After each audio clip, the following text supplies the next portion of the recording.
কাঠগড়ায় অঝোরে কাঁদলেন হাজী সেলিম, 5 দিনের রিমান্ড মঞ্জুর। এদিকে দ্রুত পরিবর্তন হবে 5, 10 ও 20 টাকার কাগজের নোট, বলছেন অর্থ উপদেষ্টা। জানাবো শেখ হাসিনার পরিবারের সদস্যরা বিদেশে কি করেন, বললেন রিজভী। বাড়তি বিদ্যুৎ বিলের চাপে দিশেহারা গ্রাহক। এবং সর্বশেষ জানাবো মোদির পদত্যাগের দাবিতে উত্তাল মহারাষ্ট্র। শুনছিলেন সংবাদ শিরোনাম, এবারে বিস্তারিত।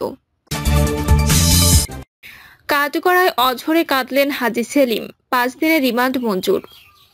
রাজধানীর লালবাগ থানার একাদশ শ্রেণীর শিক্ষার্থী খালিদ হাসান সাইফুল্লাহ হত্যা মামলায় আওয়ামী লীগের সাবেক সংসদ সদস্য হাজী মোহাম্মদ সেলিমকে জিজ্ঞাসাবাদের জন্য 5 দিনের রিমান্ড মঞ্জুর করেছেন আদালত।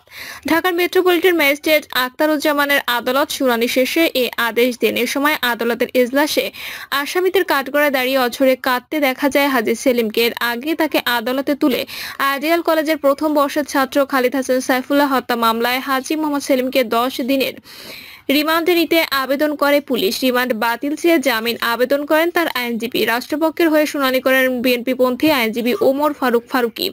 মধ্যরাতে গোয়েন্দা পুলিশের একটি দল পুরান ঢাকার বংশাল এলাকা থেকে তাকে গ্রেপ্তার করে। দ্রুত পরিবর্তন হবে 5, 10 ও 20 টাকার কাগজের নোট, বলছেন অর্থ উপদেষ্টা। অন্তর্বর্তীকালীন সরকারের অর্থ উপদেষ্টা ডক্টর সালেউদ্দিন আহমেদ বলেছেন, 5, 10 ও 20 টাকার কাগজের নোটের অবস্থা খুবই নাজুক হওয়ায় এগুলো দ্রুত পরিবর্তন করা হবে। এ সময় অর্থ উপদেষ্টা বলেন, কালো টাকা সাদা করার সুযোগ আমরা বন্ধ করে দিয়েছি। চলতি বা আগামী মাসে বাজেট রিজাইভড বা পুনর্বিবেচনা করা হতে পারে। বাজেটে বড় বড় উন্নয়ন খাতের প্রকল্পগুলোর বিষয়ে সরকারের উচ্চ পর্যায়ের সিদ্ধান্ত হবে। এছাড়া তিনি দেশের মানুষকে যত্নে রেখে মুদ্রা ব্যবহার করারও পরামর্শ দিয়েছেন। শেখ হাসিনার পরিবারের সদস্যরা বিদেশে কি করেন, বলছেন রিজভী। বিএনপি সিনিয়র যুগ্ম মহাসচিব রুহুল কবির রিজভী বলেছেন, সরকার মেগা প্রজেক্টের নামে লক্ষ কোটি টাকা পাচার করেছে। এটি আমার কথা নয়।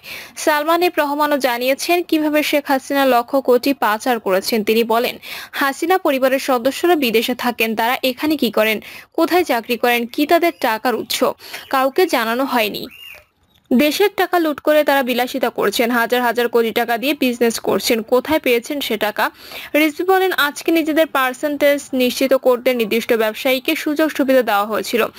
গণমাধ্যমকে জোর করে নিজেদের করে নেওয়া হয়েছে। সত্যিকারের মালিককে জেলে ঢুকিয়ে আওয়ামী লীগের লোককে বসানো হয়েছে।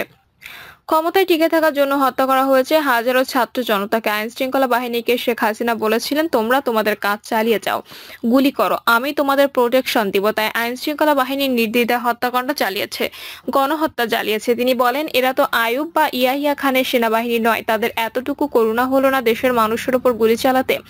রিজভী বলেন, আবু সাইদের মতো ছেলে, মুগ্ধর মতো মেধাবী ছেলে, 6 বছরের শিশু সন্তানকেও তারা গুলি করে ঝাঁঝরা করে দিয়েছেন। শেখ হাসিনা বলেছেন, কোনো ভয় নেই, আমাদের সঙ্গে ভারত রয়েছে। ভারতের উদ্দেশ্যে তিনি বলেন, আপনারা তো গণতান্ত্রিক দেশ, যে হাসিনা দেশে শিশু কিশোরদের হত্যা করেছে তারপরও সে হাসিনাকে আপনারা সমর্থন দিয়ে গেলেন। যে হাসিনা দেশ থেকে লক্ষ কোটি টাকা বিদেশে পাচার করেছেন তারপরও তাকে আপনারা সমর্থন দিয়ে গেলেন। দেশের বিচার বিভাগ সহ রাষ্ট্রের সব স্তম্ভ ধ্বংস করেছে, জনগণের বাক স্বাধীনতা কেড়ে নিয়েছে। নিজেরা যাদের কোলে করে মানুষ করেছে তাদের বিচারপতি, নির্বাচন কমিশনার সহ গুরুত্বপূর্ণ পদে বসিয়ে দেশকে একদলীয় শাসন ব্যবস্থা কায়েম করেছে এমন একটি ব্যক্তিকে আপনারা আশ্রয় দিলেন।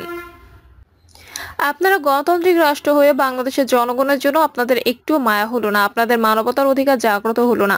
বিএনপির এই নেতা বলেন, অনেকে বলেন আপনারা কেন ভারতের সমালোচনা করেন? যে ব্যক্তিটি দেশের অগণিত মানুষকে হত্যা করলো, রাষ্ট্রকে তলাবিহীন ঝুড়িতে পরিণত করলো, আজকে তাকেই আপনারা সমর্থন করছেন। তাহলে মানুষ কি করে বুঝবে ভারত বাংলাদেশের বন্ধু? আসলে ভারতের বাংলাদেশ কিংবা এদেশের জনগণের প্রয়োজন নেই, তাদের প্রয়োজন শেখ হাসিনাকে, কারণ তাকে দিয়ে ভারত তাদের ফায়দা লুটতে পারে। রুহুল কবির রিজভী বলেন, আমরা আন্দোলন করেছি কিন্তু শেখ হাসিনার ভয়ে তার কাছে আত্মসমর্পণ করিনি। শেখ হাসিনা আমাদের কারাগারে প্রেরণ করেছে, আমরা কারাগার থেকে বের হয়ে আবার সেই অত্যাচারের বিরুদ্ধে আমাদের কণ্ঠকে আমরা মুক্ত কণ্ঠ করেছি। আন্দোলন থেকে আমরা পিছপা হয়নি। বাড়তি বিদ্যুৎ বিলের চাপে দিশেহারা গ্রাহক। রাজধানীর মোহাম্মদপুরে বেসরকারি চাকুরে মাসুদ পারভেজ ছোট পরিবার নিয়ে তার বসবাস। তাকে কখনো ৩,০০০ টাকার বেশি বিদ্যুৎ বিলের পেছনে ব্যয় করতে হয়নি, কিন্তু চলতি বছরের মার্চ মাস থেকে প্রতি মাসে তাকে গড়ে ৫ থেকে ৬,০০০ টাকা গুনতে হচ্ছে। কোনো মাসে আবার ৮ থেকে ৯,০০০ টাকা রিচার্জ করতে হয়েছে।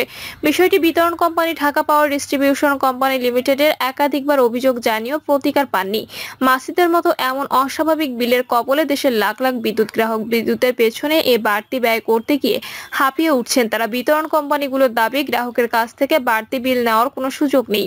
বিদ্যুতের দাম বেড়ে যাওয়ায় গ্রাহকের ব্যয় বেড়েছে। প্রিপেইড মিটার নিয়ে ভুল বোঝাবুঝি হচ্ছে। ভোগান্তি কমানোর কথা বলে চালু করা বিদ্যুতের প্রিপেইড মিটার এখন অনেক গ্রাহকের কাছে আতঙ্কের নাম। এই প্রিপেইড মিটারের বেসামাল বিদ্যুৎ বিলে টালমাটাল গ্রাহকরা। তাদের অভিযোগ, বিদ্যুৎ ব্যবহারের চেয়ে টাকা বেশি কাটা হচ্ছে। বেশ কয়েক মাস ধরে মিটারে রিচার্জ করলে টাকা থাকছে না, বাড়তি টাকা কেটে নিচ্ছে কোম্পানিগুলো। প্রতিবার প্রিপেইড মিটারে ৩,০০০ টাকা রিচার্জে ২,৬০০ টাকা থাকে। বিদ্যুতের ৩,০০০ টাকার মধ্যে ৪০০ টাকা নাই হয়ে যায়। যতবারই রিচার্জ করা হয় ততবারই টাকা কেটে নেওয়া হচ্ছে। এনার্জি রেগুলেটরি কমিশনের নির্দেশনা অনুযায়ী বিতরণ পর্যায়ে গ্রাহকের ডিমান্ড চার্জ, মোট বিলের ৫% বিলম্ব মাশুল এবং ১৫% মূল্য সংযোজন কর দিতে হয়। বিআইআরসির অনুমোদন ছাড়া বিদ্যুৎ ব্যবহারের উপর কোনো ধরনের চার্জ বা অর্থ আরোপ করার ক্ষমতা নেই বিতরণ কোম্পানির। অথচ দেশের ৬ বিতরণ কোম্পানি এসব খাতে গ্রাহকের কাছ থেকে অর্থ নিচ্ছে, যাতে বিইআরসির অনুমোদন নেই। রাজধানীর বিদ্যুৎ বিতরণকারী ২ কোম্পানি ডিপিডিসি এবং ঢাকা ইলেকট্রিক সাপ্লাই কোম্পানি লিমিটেডের একাধিক প্রিপেইড গ্রাহকের সঙ্গে কথা বলে বিদ্যুতে এ বাড়তি বিলের অভিযোগ পাওয়া গেছে। রাজধানীর ধানমন্ডি এলাকায় ডিপিডিসির গ্রাহক শাহজামাল বলেন, গত মার্চ ও এপ্রিল মাসে তার প্রিপেইড মিটারে খরচ হয় যথাক্রমে ১২০০ থেকে ১৪০০ টাকা। মে ও জুন মাসে তার প্রায় দ্বিগুণ খরচ হয়। অথচ এই ৪ মাস বিদ্যুতের ব্যবহার একই রকম ছিল বলে দাবি তার। রাজধানীর দক্ষিণ কুড়িল এলাকার ডেস্কোর গ্রাহক রিপন তালুকদার বলেন, আগে আমার ১,৫০০ টাকা রিচার্জে ১ মাস ভালোভাবে চালানো যেত, এখন ২,৫০০ থেকে ৩,০০০ টাকা রিচার্জ করে মাস শেষ হচ্ছে না। মোদির পদত্যাগের দাবিতে উত্তাল মহারাষ্ট্র। সামনেই মহারাষ্ট্রের নির্বাচন। তার আগে মাত্র কয়েক মাস আগে সিন্ধুদুর্গে নবনির্মিত শিবাজি মূর্তি ভেঙে পড়ার ঘটনায় ফুঁসছে রাজ্যের বিরোধী জোট। যদিও এই ঘটনার ক্ষমা চেয়েছেন খোদ প্রধানমন্ত্রী মোদী, কিন্তু তাতেও কমেনি অশান্তি রাজ। রাজ্য জুড়ে চলছে প্রতিবাদ, উঠছে মোদী সরকারের পদত্যাগের দাবি। খবর ইন্ডিয়ান এক্সপ্রেস বাংলার। ছত্রপতি শিবাজি মূর্তি ভেঙে পড়ার প্রতিবাদে মোদীকে হুঙ্কার ছুড়ছেন উদ্ধব ঠাকরে। সিন্ধুদুর্গে শিবাজি মূর্তির পতনকে মোদী সরকারের পতন হিসেবে দেখছে বিরোধীরা। শিবাজি মূর্তি ভেঙে পড়ার প্রতিবাদে বিরোধী দলগুলো গেটওয়ে অফ ইন্ডিয়ার দিকে মিছিল করার সময় প্রাক্তন মুখ্যমন্ত্রী এবং শিবসেনা নেতা উদ্ধব ঠাকরে সরকারকে মনে করিয়ে দিয়েছিলেন যে মহারাষ্ট্রের জনগণ তাদের কখনোই ক্ষমা করবে না। উদ্ধব ঠাকরে বলেছেন, আমরা এখানে জড়ো হয়েছি এই দুর্নীতিগ্রস্ত সরকারকে ভারত থেকে উৎখাত করার জন্য। বিক্ষোভ নিয়ে কি বলছে বিজেপি? আসন্ন বিধানসভা নির্বাচনকে সামনে রেখে এই ধরনের প্রতিবাদ রাজনৈতিকভাবে উদ্দেশ্য প্রণোদিত বলে অভিহিত করেছেন রাজ্য বিজেপির মুখপাত্র কেশব উপাধ্যায়। মাত্র ৮ মাস আগে প্রধানমন্ত্রী নরেন্দ্র মোদী যে মূর্তিটি উন্মোচন করেছিলেন, সেই মূর্তিকে কেন্দ্র করে শুরু হয়েছে মহারাষ্ট্র রাজনৈতিক কোন্দল। প্রধানমন্ত্রী মোদী নিজে শিবাজি মূর্তি ভেঙে পড়ার ঘটনায় ক্ষমা চাওয়ার পরে কংগ্রেস বলেছে, প্রধানমন্ত্রী যেহেতু ভুল স্বীকার করেছেন, তাই মহারাষ্ট্র সরকারের পদত্যাগ করার সময় এসেছে। মহারাষ্ট্রের সিন্ধুদুর্গের ছত্রপতি শিবাজি মহারাজের মূর্তি পতনের ঘটনায় রাজনৈতিক উত্তাপ তুঙ্গে। বিরোধীরা ক্রমাগত মোদী ও বিজেপিকে কোণঠাসা করেছে। প্রেক্ষাপটে শিবসেনা সাংসদ সঞ্জয় রাউত মুম্বাইয়ে মিডিয়ার সাথে কথা বলার সময় মোদী সরকারকে নিশানা করেছেন। তিনি দাবি করেন, মহারাষ্ট্রের উপমুখ্যমন্ত্রী দেবেন্দ্র ফড়নবিস সবকিছুর মাস্টার মাইন্ড। গোটা দেশ এবং প্রধানমন্ত্রী নরেন্দ্র মোদী এটা জানে, তাই তাকে ক্ষমা চাইতে হচ্ছে। কিন্তু প্রশ্ন হলো, শুধু ক্ষমা চাওয়ার মাধ্যমে কি বিষয়টির সমাধান হবে? এই প্রশ্ন তুলেছেন তিনি।